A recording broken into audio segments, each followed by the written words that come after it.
Hello दोस्तों, आप सभी का स्वागत है एक और नए वीडियो में। आज हम एनसीईआरटी 2025 का पीआई को डिस्कशन करेंगे, वो भी हिंदी लैंग्वेज एंड लिटरेचर का। तो चलिए शुरू करते हैं। फर्स्ट है, निम्नलिखित गद्यांश को ध्यानपूर्वक पढ़कर उस पर आधारित प्रश्नों के उत्तर दीजिए। ये जो भी आपको गद्यांश नीचे की तरफ दिख रहे हैं, इसको आपको ध्यान से पढ़ना है इस वीडियो को पॉज करके। उसके बाद से जो भी क्वेश्चन होंगे वो करेंगे। तो चलिए हम फर्स्ट क्वेश्चन को करते हैं।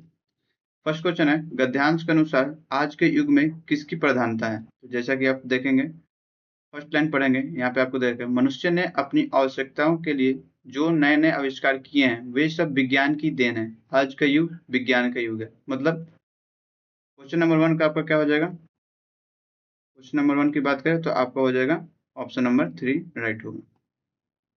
चलिए नेक्स्ट क्वेश्चन पे चलते हैं। क्वेश्चन नंबर 2, उपयुक्त गद्यांश में यातायात के द्रुत गति वाले साधनों के रूप में किसका उदाहरण दिया गया है? तो इसको आपको 7th लाइन में देखना होगा। तो चलिए देखते हैं।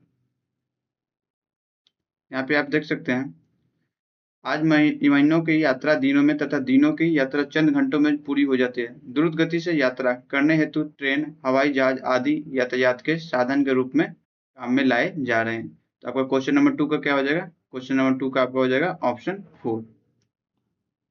चलिए नेक्स्ट क्वेश्चन पर चलते हैं। क्वेश्चन नंबर 3, विज्ञान शब्द में किस उपसर्ग का प्रयोग हुआ है? यहाँ पे आपको बताना है। ये ग्रामर से क्वेश्चन है। तो सबसे पहले देख लेते हैं कि उपसर्ग होते क्या हैं। तो जैसा कि आप यहाँ पे देख सकते हैं, उपसर्ग किसी भी शब्द के पहले जोड़े जाने पर पहले शब्द का अर्थ बदल देते वाले शब्दांश को उपसर्ग कहा जाता है। मतलब जैसे ये कोई अर्पण शब्द है, इसके आगे हम जोड़ते हैं प्रति, तो इसका जो भी है वो बदल जाता है, जैसे प्रत्यर्पण हो गया। ऐसे ही हम मान कोई शब्द है, इसके आगे हम कोई जोड़ते हैं जैसे अभि शब्द, तो ये क्या हो जाता है? अभिमान हो जाता है। इसी को हम उपसर्ग करते हैं।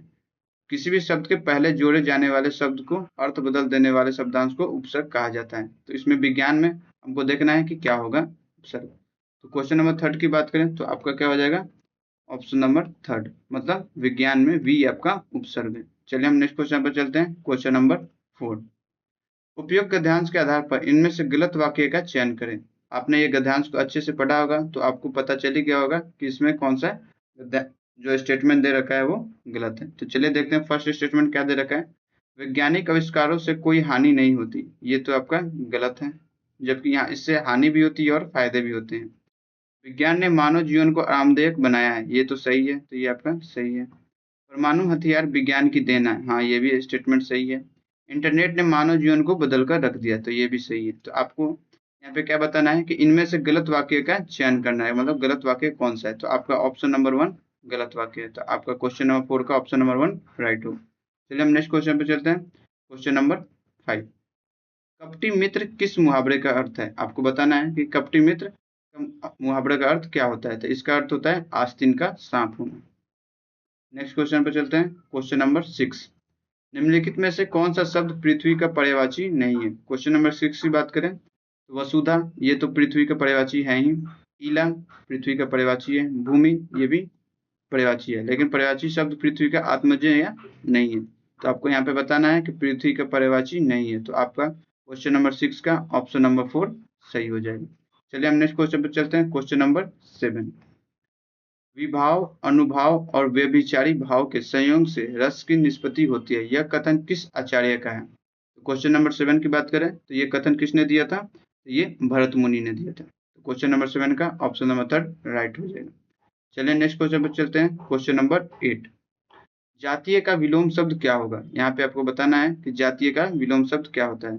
क्वेश्चन नंबर 8 की बात करें तो जातीय का विलोम शब्द होता है विजातीय।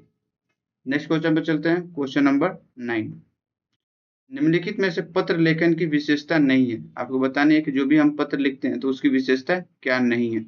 सरल भाव शैली, हाँ सरल भाव शैली होनी चाहिए लिखने के लिए। विचारों को सुस्पष्टता, हाँ जो भी आप चीज लिखे उसको अच्छे से लिखें। अनपेक्षित विस्तार, मतलब कि आप बिना काम के उसको विस्तार किए जा रहे हैं, मतलब बड़े बड़े पत्र लिखे जा रहे हैं, तो वो तो फायदे है नहीं, तो ये गलत है। प्रभावनावती, तो ये भी सही है। तो यहाँ पे आपको बताना है कि पत्र लेखन की विशेषता कौन सी नहीं है। तो आपका क्या हो जाएगा?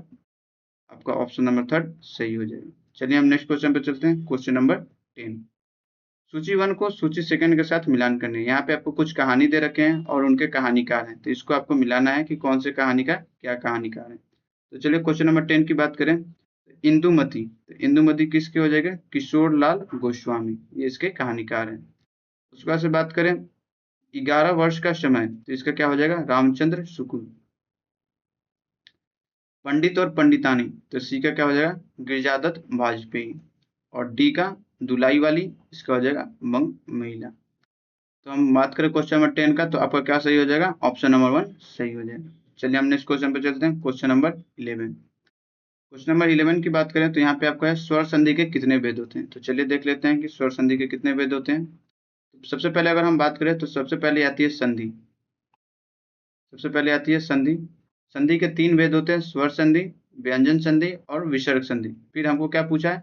स्वर संधि के कितने भेद होते हैं। तो स्वर संधि की बात करें तो इसके एक दीर्घ संधि, गुण संधि, वृद्धि संधि, यंग संधि और अयादि संधि। मतलब स्वर संधि के आपके टोटल 5 भेद होते हैं। तो अगर हम ऑप्शन की बात करें तो क्वेश्चन नंबर 11 का ऑप्शन नंबर 1 सही हो जाएगा। स्वर संधि के 5 भेद होते हैं। चलिए नेक्स्ट क्वेश्चन पे चलते हैं, क्वेश्चन नंबर 12। जो बहुत बोलता है, इस वाक्यांश के लिए एक शब्द क्या होगा। क्वेश्चन नंबर 12 की बात करें तो जो बहुत बोलता है उसे हम क्या बोलते हैं? उसे हम वाचाल बोलते हैं। तो क्वेश्चन नंबर 12 का ऑप्शन नंबर 2 सही होगा। नेक्स्ट क्वेश्चन पर चलते हैं, क्वेश्चन नंबर 13। वीति विभावरी जागरी, अंबर पनघट में डूबो राही, तारा घट उषा नगरी। इस काव्य पंक्तियों में कौन सा अलंकार है। तो सबसे पहले आपको अलंकार बताने से पहले आपको समझना पड़ेगा कि जो भी ये पंक्तियां दे रखे हैं इसका मीनिंग क्या हो। तो चलिए हम देख लेते हैं इसके पंक्तियों के बारे में। यहाँ पे दे रखा है वीति विभावरी जागरी, अंबर पनघट में डूबो रही, तारा घट उषा नगरी।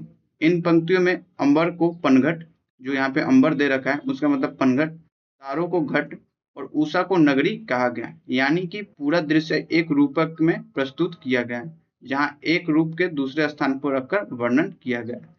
तो ये कौन सा अलंकार हो जाएगा? रूप के जैसा प्रयोग हो रहा है, तो ये आपका क्वेश्चन नंबर 13 का ऑप्शन नंबर 4 हो जाएगा, रूपक अलंकार। चलिए नेक्स्ट क्वेश्चन पे चलते हैं, क्वेश्चन नंबर 14। सूची 1 को आपको सूची 2 के साथ मिलाना है। यहाँ पे बहुत सारे सूची 1 में ग्रंथ दे रखे हैं और उनके आचार्य कौन कौन है ये आपको मिलान करना है। तो क्वेश्चन नंबर 14 की बात करें तो सबसे पहले यहाँ पे साहित्य दर्पण, तो ए का क्या हो जाएगा? विश्वनाथ। उसका से बात करें बी की काव्य प्रकाश, तो ये हो जाएंगे मम्मट। सी की बात करें नाट्य सार्थ, तो ये हो जाएगा भरत मुनि। और डी की बात करें चंद्रालोक, तो ये हो जाएंगे जयदेव। तो क्वेश्चन नंबर 14 का आपका ऑप्शन कौन सा हो जाएगा? तो क्वेश्चन नंबर 14 का ऑप्शन नंबर 2 आपका राइट होगा। चलिए नेक्स्ट क्वेश्चन पर चलते हैं, क्वेश्चन नंबर 15। मिलाप शब्द में कौन सा प्रत्यय है, ये आपको बताना है कि मिलाप में कौन सा प्रत्यय है। तो सबसे पहले देख लेते हैं प्रत्यय बोलते किसे हैं। जैसा कि हमने पहले उपसर्ग देखा था, तो वैसे ही है उपसर्ग का उल्टा होता है प्रत्यय।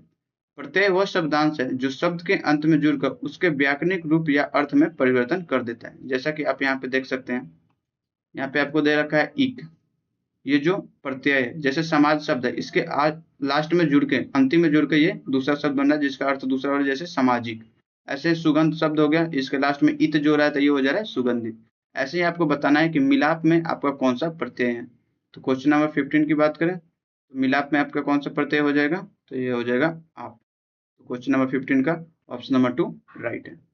चलिए नेक्स्ट क्वेश्चन पे चलते हैं, क्वेश्चन नंबर 16। इसमें आपको बताना है निम्नलिखित में से कौन सा शब्द पुल्लिंग है। तो अड़हर ये तो एक स्त्रीलिंग है, सारस ये आपका पुल्लिंग है। तो क्वेश्चन नंबर 16 का आपका ऑप्शन नंबर 2 सही हो जाएगा। चलिए नेक्स्ट क्वेश्चन पे चलते हैं, क्वेश्चन नंबर 17। बनारसी दास जैन रचित अर्थ किस विधा की रचना है। तो ये आपको बताना है क्वेश्चन नंबर 17 का। तो ये एक आत्म कथा है। तो क्वेश्चन नंबर 17 का आपका ऑप्शन नंबर 4 राइट होगा। चलिए नेक्स्ट क्वेश्चन में चलते हैं, क्वेश्चन नंबर 18। यहाँ पे आपको देखना है निम्नलिखित में से किस समास में अंतिम पद प्रधान होता है। तो यहाँ पे जो भी समास दे रखे हैं, तत्पुरुष समास, अव्ययभावी समास, बहुब्रीहि समास, द्वंद्व समास, तो आपको पता होना चाहिए कि समास के क्या डिफिनीशन होते हैं। तो चलिए सबसे पहले इसकी डिफिनीशन देख लेते हैं। तो सबसे पहले बात करें तत्पुरुष समास की, जो कि ऑप्शन में दे रखा है। पूर्व पद या उत्तर पद प्रधान हो सकता है, लेकिन सामान्यतः उत्तर पद प्रधान होता है। मतलब तत्पुरुष में क्या होता है? उत्तर पद प्रधान होता है। अगर हम बात करें अव्ययभावी समास का, तो इसमें पूर्व पद प्रधान होता है। वैसे ही बहुब्रीहि समास का, तो इसमें कोई पद प्रधान नहीं होता। और द्वंद्व समास की बात करें, इसमें दोनों पद समान रूप से प्रधान होते हैं। तो हमें क्या बोल रहा है कि निम्नलिखित में से किस समास में अंतिम पद प्रधान होता है। अंतिम पद मतलब उत्तर पद होता है। तो क्वेश्चन नंबर 18 की बात करें तो 18 का आपका क्या हो जाएगा? Option number 1। क्वेश्चन नंबर 18 का ऑप्शन नंबर 1 तत्पुरुष समास होगा। चलिए नेक्स्ट क्वेश्चन पे चलते हैं, क्वेश्चन नंबर 19। यहाँ पे बताना है इनमें से कौन सा शब्द तत्सम नहीं है। तो सबसे पहले हम देख लेते हैं कि तत्सम शब्द बोलते किसे हैं और तद्भव शब्द बोलते किसे हैं।